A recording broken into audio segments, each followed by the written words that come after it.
into broken trust. Just to give you a little bit of a background before we meet our panelists and before we get talking, APTN Investigates had been working with a woman who was a victim of a scheme in British Columbia here in Canada. In the town known as Kelowna, a social worker there was found to be taking advantage of vulnerable Indigenous youth who are in the child welfare system.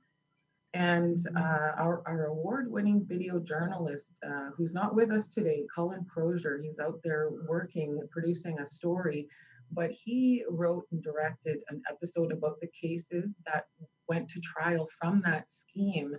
And Broken Trust aired on APTN in March of 2019.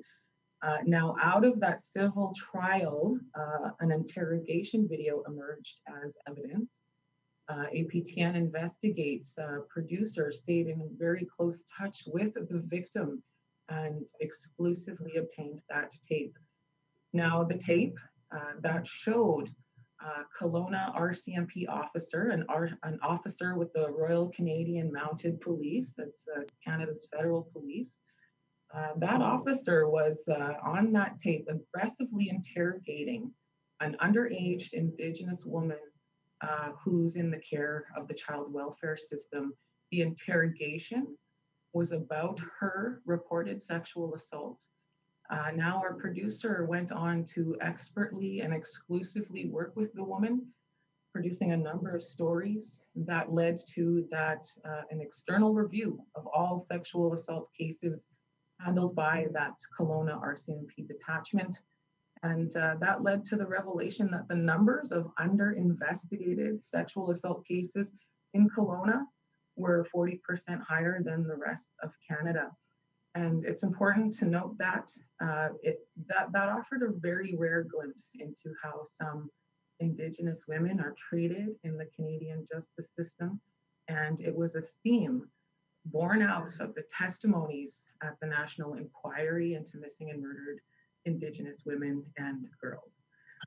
Now that I've given a brief introduction of why we're here and what brought us together, let's meet our panel. We're joined by Ojibwe journalist Mary Pember. She is a citizen of the Red Cliff Band of Wisconsin Ojibwe tribe. She is currently the national correspondent for Indian Country Today. Her work has been published at the Washington Post, the New York Times, and the Guardian, just to name a few. Mary served as president of NAJA between 2000 and 2002 and also held the position of executive director. And to give you a sense of the stories that Mary has reported on, she was a fellow at the University of Maryland Journalism Fellowship in Child and Family Policy. She won a Clarion Award from the Association for Women in Communications for Best Feature Writing for stories exposing sex trafficking of Native women. And most recently, Mary was recognized with the Native American Journalists Medill School of Journalism Lifetime Achievement Award. That was in 2018. Thank you, Mary, for being on the panel with us today. Now to introduce you to my APTN colleagues, Holly Moore, the producer of APTN Investigates. She comes to us with well over 16 years of experience working on news and investigative news and documentaries before she joined us here at APTN in 2016. She was an associate producer with the Canadian Broadcasting Corporation here in Canada, CBC Manitoba. For their investigative team, she produced nationwide projects for their Indigenous unit and has been nominated for a number of national awards. And most recently, her and the team from APTN Investigates, their most recent was the Canadian Association of Journalists Open Broadcast Feature Award for their documentary Broken Circle. And I also want to introduce you to Brittany Guyot. Brittany grew up here in Winnipeg, like me, and she is a member of the Northlands, Dënesųłiné First Nation. And Brittany came to APTN through CAJ APTN investigative fellowship. She now is an investigative reporter with APTN Investigates, has a keen interest in justice reporting, and did much of the research for the work that went into Broken Trust. So that's our panel, and let's get right into it. Holly, I want to go to you. We heard some of the steps that led to this, but can you tell us how this work came together, how it started with you? Sure. So we didn't break this story. It was actually broken by the Vancouver Sun, a newspaper in Vancouver. And it was just a little blurb that says, you know, alleged scheme harms over a dozen Indigenous teenagers in care. And I actually stood up from my desk and I went, WTF, like there is more to this story than this little small article. So I started to think that, you know, given the number, the sheer overwhelming number of kids in this scheme who were Indigenous, that there had to be something else at work.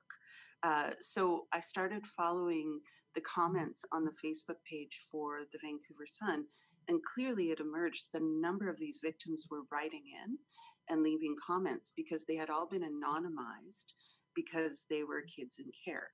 So I got in touch with a number of them and said, hey, I'm what you up to? I'm a reporter, I'm a producer, and I developed a really close relationship with Aiden Withers, who is actually the young woman who is being interrogated in the sex assault video. So it was one of those instinctual moments as a reporter where you go, oh, there's a big story here. And as it turned out, there was. So Colin Crozier was dispatched to produce an episode of APTN Investigates for us. He did an amazing job with Aiden. And one of the things that Aiden had said to me when we were doing our pre-interview was, I reported a sexual assault and they ignored it. And I thought, okay, well, there must be video of this somewhere. So when she brought her civil case against the BC ministry, her lawyer actually subpoenaed this interrogation video, and we obtained it, and it just was a calamity. So that's how we managed to do subsequent stories with Aiden. Again, as a journalist, source development is really important to me, and as a journalist working in an Indigenous community, those are relationships you have for life, right? Yeah, we'll talk more about those relationships and impacts the reporting has on people and communities. But I want to go to Brittany.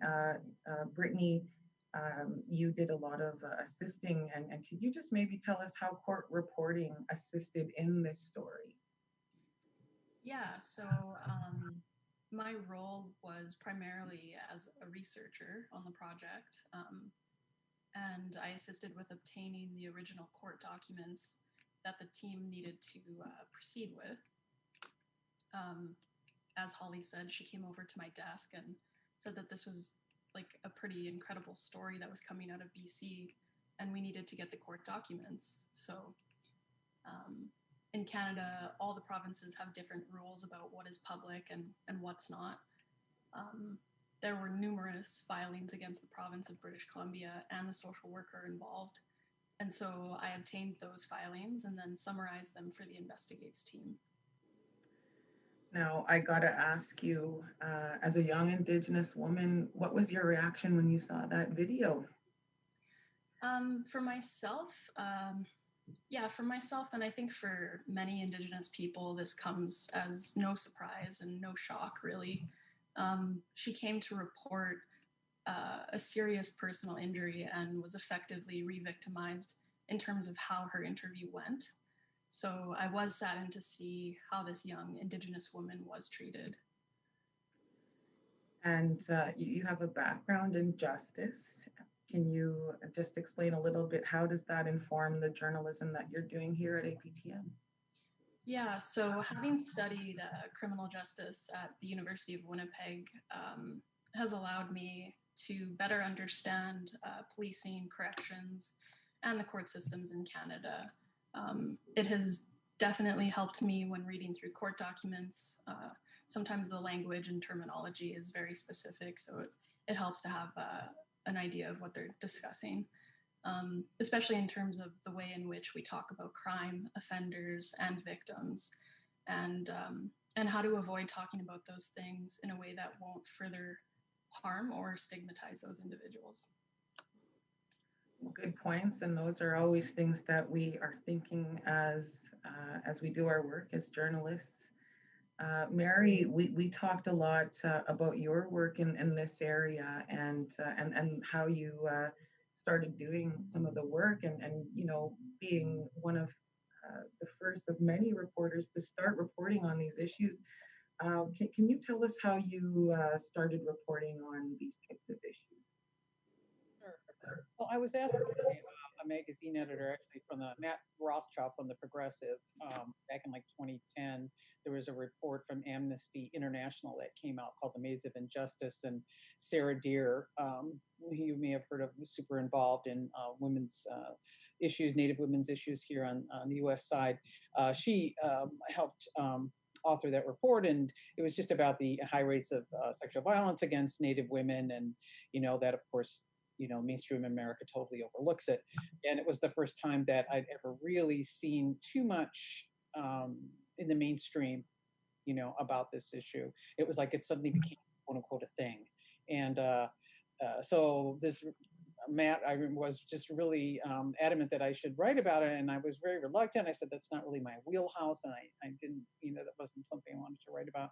But what I ended up doing was writing about my own sexual assaults. And that, you know, sort of segued into a much broader look at, you know, I came to see my, you know, other sisters, Indigenous sisters had similar experiences. I think that at that time, you know, like in 2010, the number was, I think it was like 2 of 3 Native women had been sexually assaulted. And we all sort of said we wanted to know who that other woman was who hadn't been assaulted, because everybody we knew had been. So I just began kind of pursuing that line of inquiry on a lot of different levels, you know, how sexual violence does permeate Native women's lives, and how it's really ignored, certainly by the mainstream, and that we really don't report it.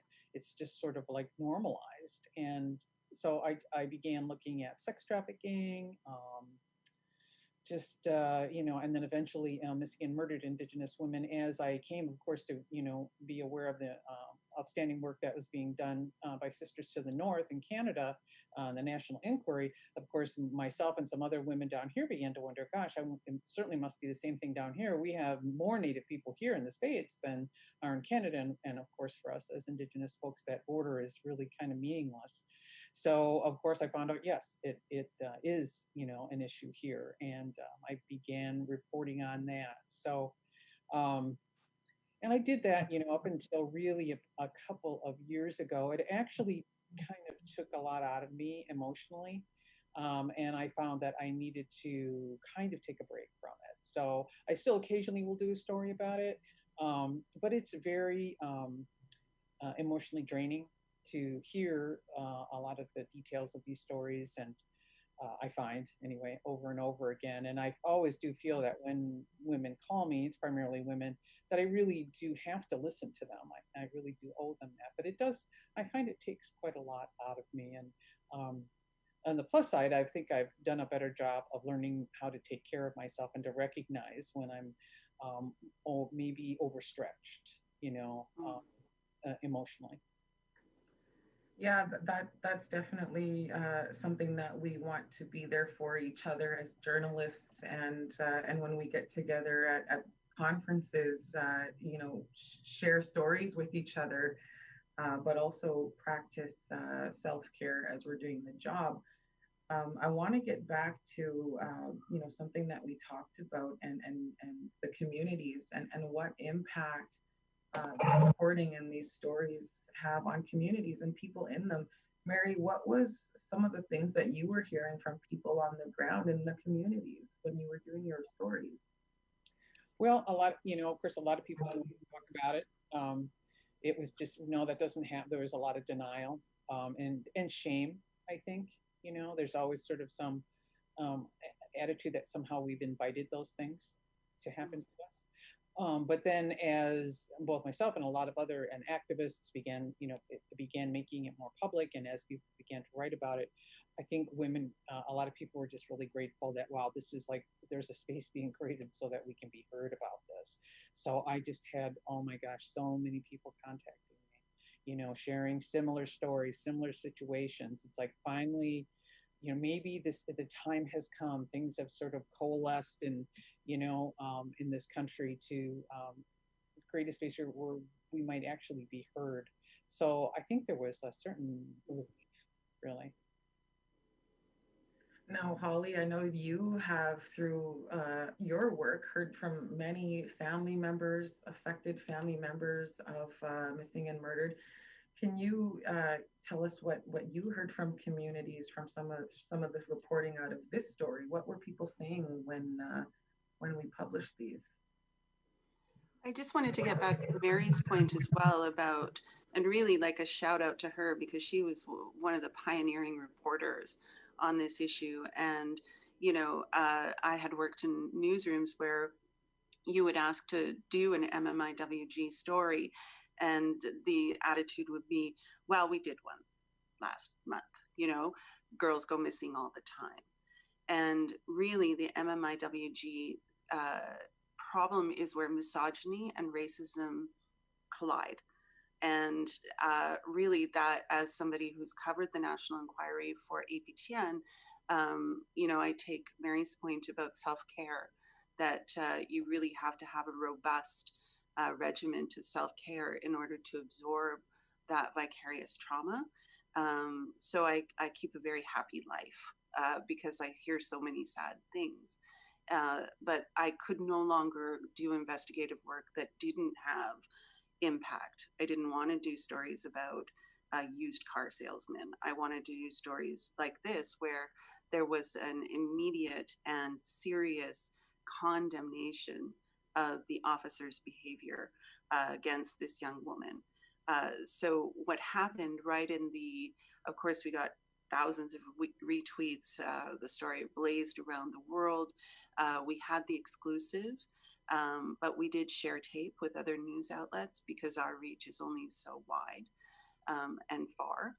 So I felt like once we had that tape, we could really see for the first time this intersection of misogyny and sexism and racism all in one moment. And so what I heard over and over again at the National Inquiry is we did go to police. They told us she was partying. They said she was a runaway. I did go to police. I reported my sexual assault, and they demeaned me. They made me feel awful. And here on video was exactly that experience. So in Canada, we have a parliament, and there's an opposition and the government, and they're all in one house. It's called like two sides of the house. And both sides got up and universally condemned the behavior of this officer. And it was the first time in my career that, you didn't have the conservatives on one side and the liberals on the other side. You had everybody pissed off. And the justice minister immediately said he was going to look into it. But more importantly, what I found was that I did get a call from Marianne Buller, who was the head of the National Inquiry, to say, this is what we've been hearing all along. But even more important than that, I got calls from other women and tweets from other women and Facebook messages from other women who said, this is exactly what happened to me. And since the reporting, a number of women have come forward to say, this is exactly what happened to me. Now, do they have video evidence of it? No. But it was very vindicating for them to see that this young woman could stand up to a system that had not only brutalized her through the child welfare system. She got ripped off by her social worker. She was sexually abused and assaulted. She was left poor and homeless. She was exposed to drugs. Here's this woman with all these hits against her, standing up in a national media story and saying, hey, that was me, and this is wrong. And that to me was, probably one of the highlights of my career, including talking to her mother, who had a whole history of socioeconomic issues that, why she gave her up. She gave her up, like many people and Indigenous people, because she thought she would have a better life within the system. And so talking to her mother was probably even more poignant, because she was really proud of her kid for pushing through and suing the government and essentially getting a settlement for it. So the impact on community was amazing. The political impact was amazing. But even more importantly was the fact that a statistic came out of a reinvestigation of sexual assault cases that showed that this Kelowna detachment had a 40% dismissal rate of sexual assault cases. So we knew from work that other journalists have done, the Globe and Mail with their Unfounded series, the police do not take these seriously. Well, this Kelowna detachment was even taking it less seriously. And so there were parts of the reporting that we didn't report that statistic. That was actually discovered by another news outlet, but it prompted interest and it sparked all this great reporting. And I thought, this is what journalism is. This is what investigative journalism is. Yeah, and a few folks took pieces and did pieces of reporting as being recognized for the Richard LaCourse Award. You're named on there, Holly and Brittany, executive producer of APTN Investigates, Paul Barnsley, video journalist Colin Crozier. We also had some folks in news come and jump on board and file as part of this. Maybe you could explain just a little bit about that and how that extension worked. And so, yeah, because essentially this was, after Colin had finished, he has to go on to another show right away. And so I'm a producer, but I'm a journalist first. And so I always have like little projects that are bubbling around just in case. So this was a project that clearly needed some coordination. The young woman at the heart of this wouldn't speak to anybody except for me. And so I did fly to Kelowna and spent 3 or 4 days with her, but I needed help. Like journalism is a team sport. That's what somebody used to always say to me. So I wanted to give people here a piece of it, so that, because we have all sorts of experience, like many newsrooms, we have people with 30 years experience and people with 3 years experience. And I really wanted everybody to get a piece of it. So we had Laurie Hamlin, we had Kathleen Martins, who's got a veteran journalist. Brittany Hobson did the television reporting. And again, getting those Indigenous voices on screen is so important to me. I don't need to stand in front of a camera and be like, I found this. I want people like Brittany Hobson. I want people like Brittany Guyot to just run with it. This is what we found. Just go. This is everyone's. So each person played a role in getting various parts of the story out on various platforms. As you mentioned, Brittany Hobson, her story would have aired on the national news. And we had Kathleen, another one of our reporters who has done many stories on the National Inquiry. And if we could just, circle back to that, Holly, because that's a pretty impactful thing to hear from Marion Buller. And some folks may, have looked at the National Inquiry as somewhat of a victory that we had some recognition here in Canada for that issue. As someone who's spoken to so many family members, maybe you can just talk about what they say about that inquiry. So the inquiry was, some people see it as a victory. I see it as a roadmap. I mean, the work that still needs to be done is just immense, right? There was a collective soul sighing operation, in the sense that families finally got to get these things off of their chest. But what's changed? You know, we have an RCMP in this country. We have a commissioner who denied that there was systemic racism. Well, you can't come out of that national inquiry as somebody who sat there day after day and listened to hours of testimony. There's no debate whether there's systemic racism in the justice system against Indigenous people. And I would be really interested to hear Mary's take on this from the US, because, you know, looking to us as this big national inquiry, what it really did is expose the problems, but not create a whole bunch of solutions. And so my question is for Mary, in terms of, like, when you were doing all of that reporting, were you hoping that there would be a national inquiry, or that the government would somehow take up the call? Yeah, and because I was thinking you guys had laid the groundwork for that. Yeah, and this issue, you know, we now have this term, systemic racism, and I like that term. It's a really helpful term. You know, someone once said to me, you know, it took a long time to build these structures of systemic racism and entrenched racism. So it's going to take some time to dismantle them. I mean, they're so deeply embedded.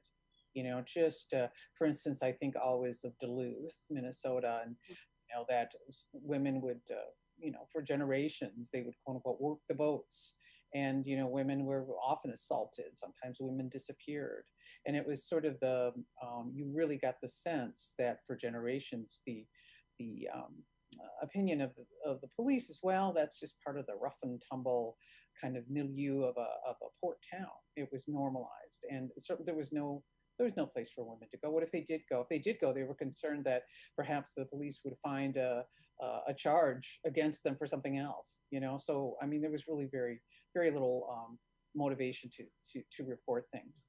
So it's still going to take a long time, I think, to dismantle that. We're just now gaining the language to challenge it. And you know, we do find, so we are seeing, I'll just say it, we're seeing a lot of window dressing, a lot of, you know, studies, a lot of studying, you know, and of course, Indigenous women's, well, how long do you have to study and conversate? You know, we already know this is happening. What we would like is some action. And action, I think, would translate as additional people to work, and to whose job it is specifically, you know, is to try to ferret out some of the inequities regarding, you know, policing in Indian country. So often we'll see, if you get down into the weeds of these various committees that are formed, you know, congressionally, or that they often they just add additional duties, you know, onto the police or the legislative people or the judiciary people. They'll have to carry a full caseload, and then additionally they'll be, oh well, now you've got to work with tribes as well. So, you know, it's very, very slow. I'm hoping that, you know, we're going to get past this conversating part, and we're going to start getting some people really walking their talk. I mean, I think it's starting to happen, but it's you know, it's easy to say, oh, I'm against missing and murdered Indigenous women. Who could be for it, right? I mean, it's like, oh, we're against it, you know. And it's more than painting a handprint on your face. Although that's certainly nice, and it's certainly good to bring awareness, but an action, funding, and you know, training. I think those are the kinds of things that we need. And hopefully, yes. I mean, you know, it's just something you know, as a young woman growing up, I lived with all my life, you know, and how, you know, you're often, and what does one do? You know, you let the anger consume you, or perhaps, you know, through perhaps various expressions, addiction, or various kind of quote unquote maladaptive behaviors, you know, or you find a way to channel it in a little better way. But one still harbors that terrible, that diminishment, that lifelong diminishment, that shame, that pain. And one day, I mean, what could it be within my lifetime that there would be a generation of women, young women, who don't have to experience that? Wow, what a dream to have.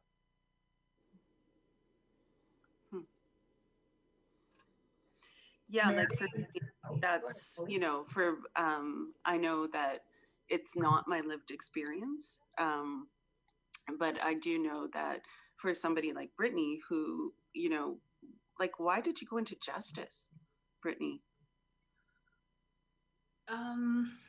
Yeah, I mean, I went into justice you know, because you see so many injustices in terms of Indigenous populations in Canada. They're vastly overrepresented in the justice system. And so as a young person, I wanted to understand why that was, and get a better, just get a better understanding of what's going on in the justice system and what's happening in Canada, and why are Indigenous people encountering these situations. And so, yeah.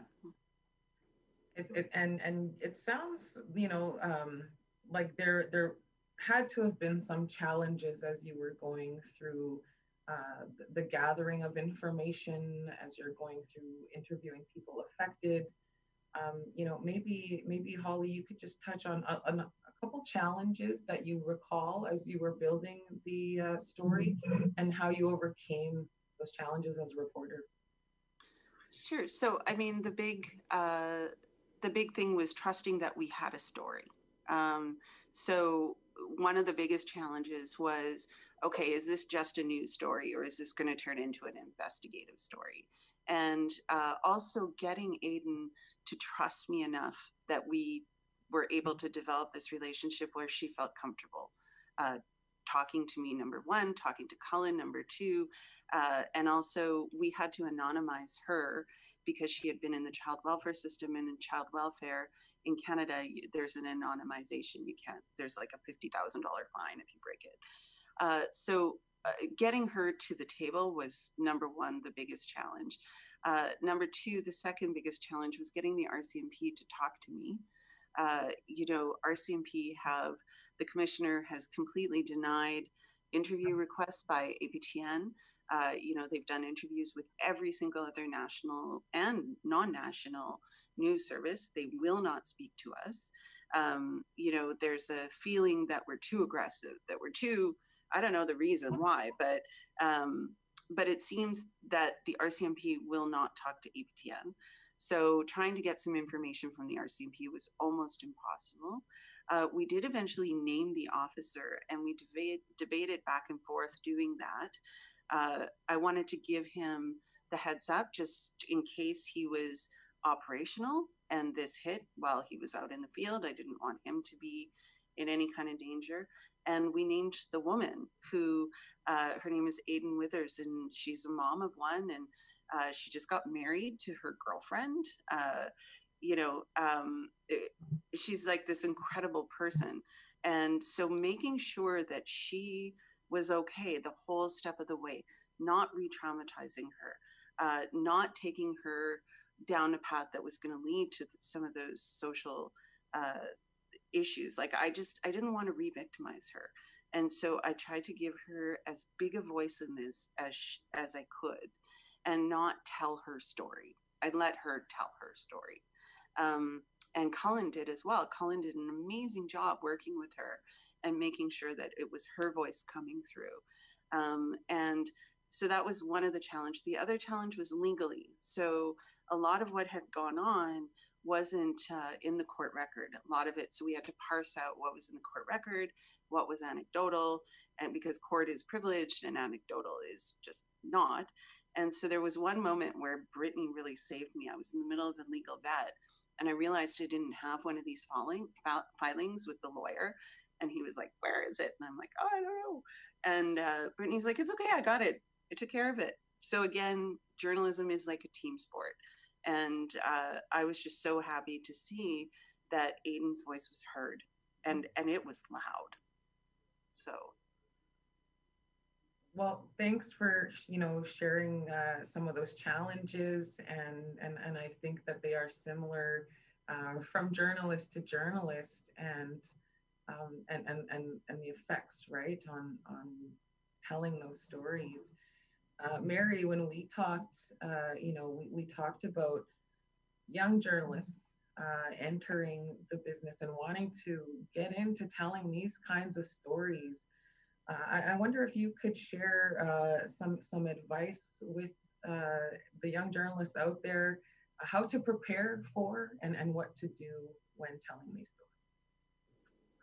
I think having skills to take care of is super important.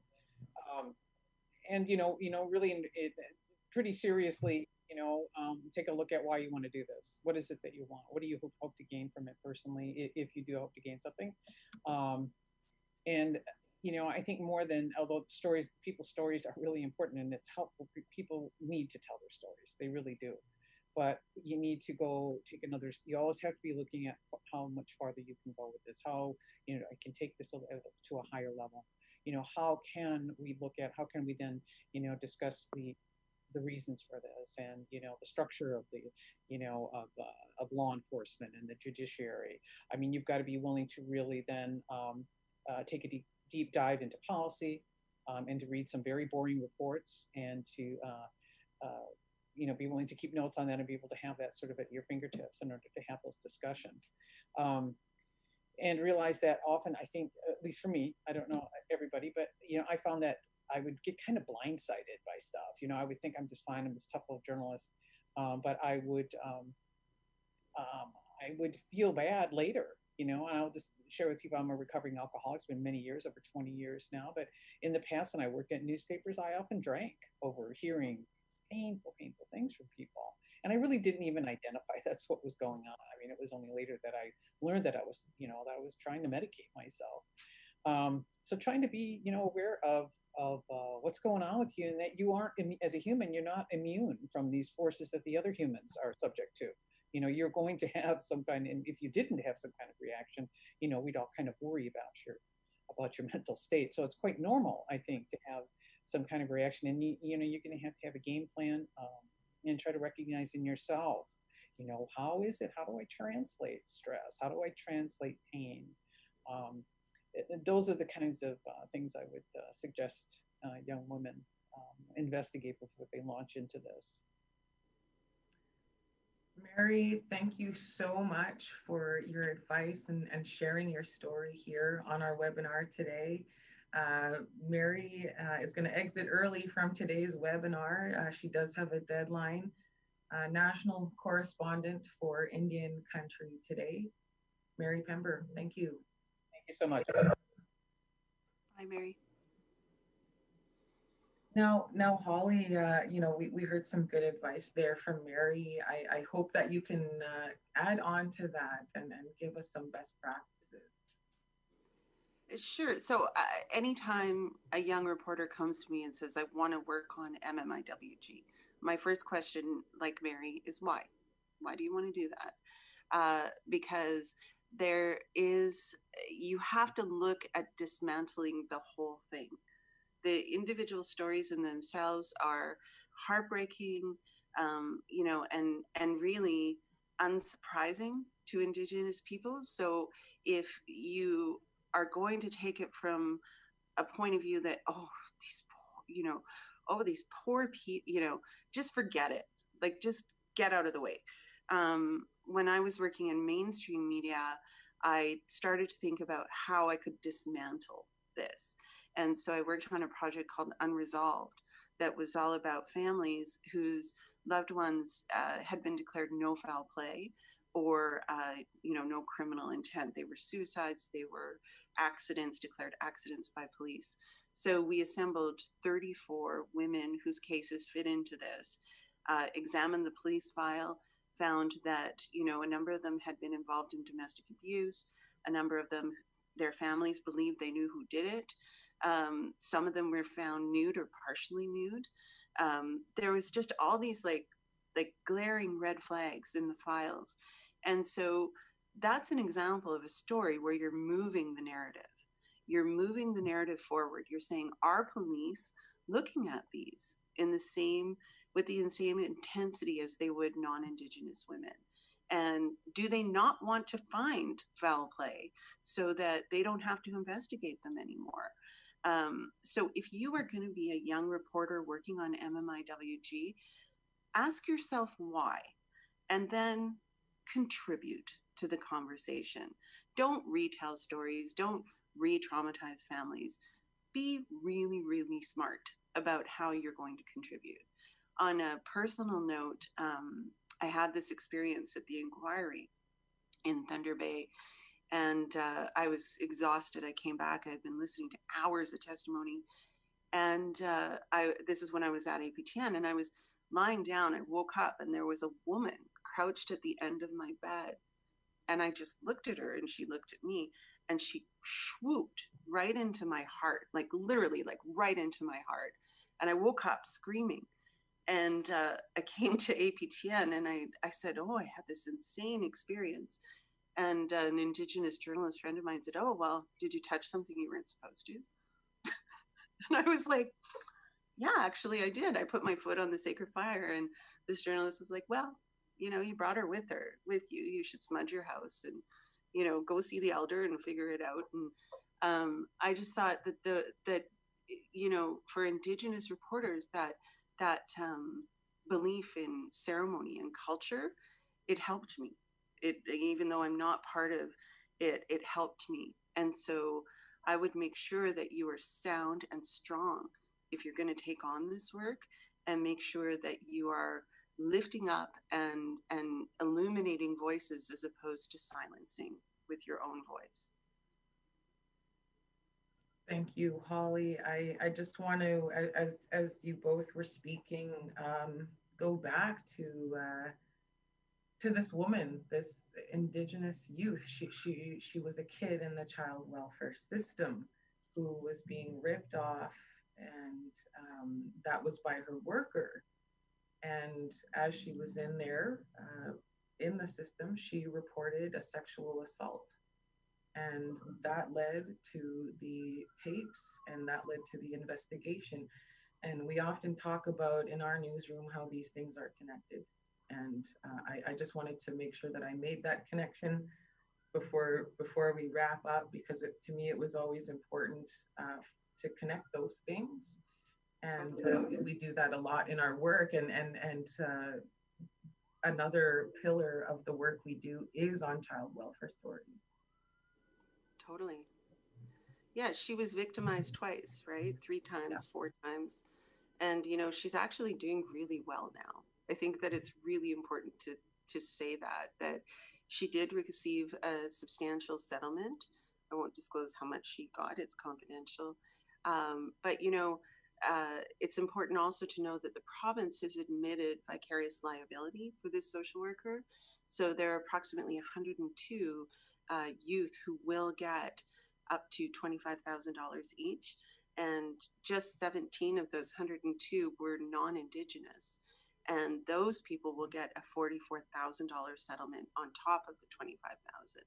So the province has admitted this happened, but we still don't know how, and we don't know who else knew that this was going on. I mean, Riley Saunders worked there since 1996.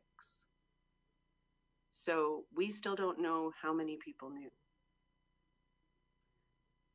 Well, thank you for, letting us know how things had gone and some of the results. I know I recently rewatched Broken Trust, and, they wanted their voices to be heard.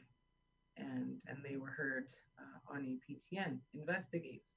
Mm-hmm. Broken Trust, that exists on YouTube and on aptnnews.ca.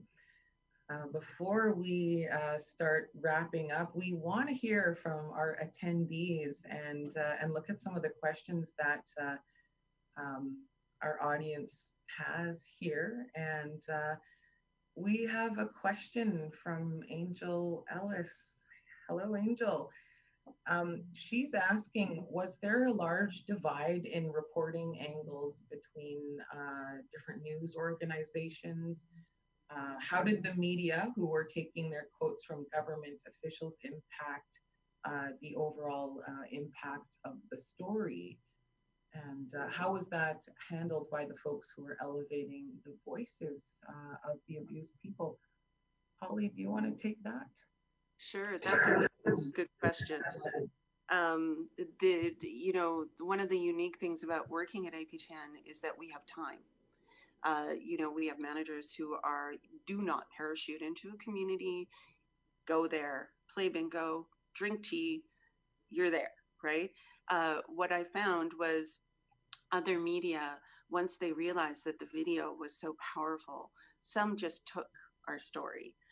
Some attributed it to us, some did not. But this was a huge scoop for a small national broadcaster. One of the things that I thought was interesting was that Aiden's voice wasn't front and center. And so I think I only got 2 phone calls asking to actually speak to her because I had exclusive access to her.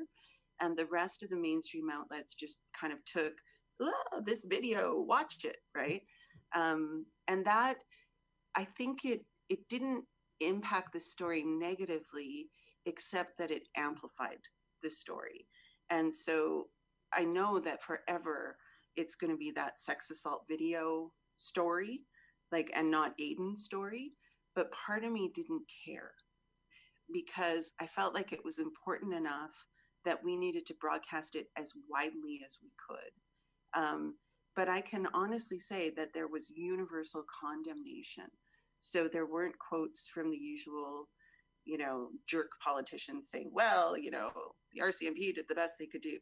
Everybody was as shocked and stunned and disgusted by this video. So I think that helped the story because it was just such a consensus. All right, we do have another question here from Padlosky. There are a lot of Native men that disappear as well. And are journalists looking into those types of stories? Do you want me to answer that, Francine? Yeah. Let me hear from you, Holly. I think we've had some of our own journalists looking into those types of stories here. Absolutely. In fact, one of the stories, the first story that I did for APTN Investigates, I included a woman whose son had disappeared because the calls for the inquiry to include missing and murdered men were ginormous. There was a lot of pressure to include missing and murdered men because the socioeconomic factors are the same to some degree. Well, they are the same. The lack of access to justice system is the same, except if you're going to be incarcerated. And so there are journalists definitely looking into missing and murdered men as well. I myself have been working on a project to really look at, we mostly look at incarceration rates, but sometimes it's a long assembly line into jail. Like, how did you get there, right? And many missing and murdered men on that same journey, end up either in jail or they just got out of jail. There are journalists, we aren't looking at that actively right now for Investigates because we have our season set, but it's something that is always in the back of my mind, always. Amazing. Guys, I'm looking here at our Q&A tab and it looks like our audience questions are all answered for the time being. But let me go to you guys, our panel, for some last words. Brittany, before we wrap up, is there anything you'd like to add to the discussion before we go today? I don't think so. What do you got working on next? I know you guys have been on the road. I know you're plugging away at research. Out of curiosity, for some of those who may be too shy to ask, what are you plugging away at for next season, Brittany? Yeah, so we're working on a number of stories. I think first up on the block is a climate change story. So that's looking at climate change in the north. What else do we got? There's a wrongful conviction story coming out. What else is there? We're working on child welfare. Hydro. Yeah, Holly, what else do we got going on? We're working on a hydro story from northern Manitoba about destruction of habitat due to Manitoba hydro development in the north. We have a really exciting story exclusive to us of a woman who has been imprisoned for 28 years. And we went out to Kiskoo's First Nation in Saskatchewan and tracked down the person that she had allegedly committed the murder with. And he said, "It's all me, I did it." So that's exciting. We've also got a story about climate change, like we said, and also a story out of Northern Ontario, Thunder Bay area, that is a collaboration with Kenneth Jackson, who's an APTN news reporter. So it's going to be Colin and Kenneth. It's like two powerhouses like going out there. And they're shooting right now. So they're out on the road on like a 14-day trip to further Kenneth's work on suicides in care. And so I'm really excited to see what happens with that. Yeah. Lots of collaboration going on, and the whole team is a powerhouse. And I'm sure, Brittany, you'll play a big role in the research that goes into behind a lot of these, and especially something along the lines of justice with wrongful conviction. So I think we all look forward to seeing those stories coming up on the next season of APTN Investigates. And I also wanted to say, like, Brittany is too modest. Like, she wasn't even a journalist when she came here. So I, and this year she just won an amazing award for her work on Broken Circle. Did you ever think you'd be a journalist, Brittany? No, it never really crossed my mind as something that would happen. I feel like I sort of just fell into it and like loved it. But yeah, I mean, sometimes I like still don't even really consider myself a journalist, but I mean, I am.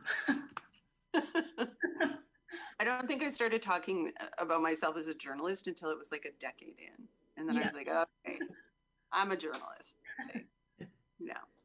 But no, the Broken Trust, we're just so grateful, like, to be recognized internationally. Like our work is known nationally. We've won an award every single year for the work that we do here.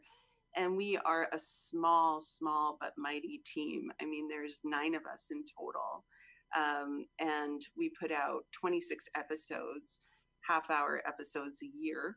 Right now we're in an hour-long format. So we just produce an incredible amount of television on a very shoestring budget. And, I can honestly say we have 7 journalists, Indigenous journalists, who work with us. And it's the most exciting investigative work that you can do, is working here and with these journalists that we have. So having international recognition for our work has been like, I put on lipstick today. Like, it's super exciting. So thank you very much to NAJA for recognizing our work. Thank you guys for your work. Holly Moore, Brittany Guyot, Paul Barnsley, executive producer of APTN Investigates, Colin Crozier, and the APTN National News journalists who contributed, Brittany Hobson, Kathleen Martins, and Lori Hamlin. Kudos for your work, and congratulations on being the 2020 recipients of NAJA's Richard LaCourse Investigative Journalism Award, which will be handed out at our virtual conference. Thank you guys so much for doing the panel with us. And this panel was an honor for me to moderate and to hear from you and to share with everyone who attended. But I will hand it over back to Brian to wrap up the NAJA webinar. Thank you. All right. Thank you, Francine, and thank you again to our panelists. We appreciate their time and generosity and wish them the best as they continue to cover these important stories. I'd like to thank everyone for attending, and will encourage you to subscribe to the NAJA newsletter, visit naja.com, and follow us on Facebook, Twitter, and YouTube for announcements about future roundtables in this series. This concludes the NAJA Roundtable. We'll see you next time.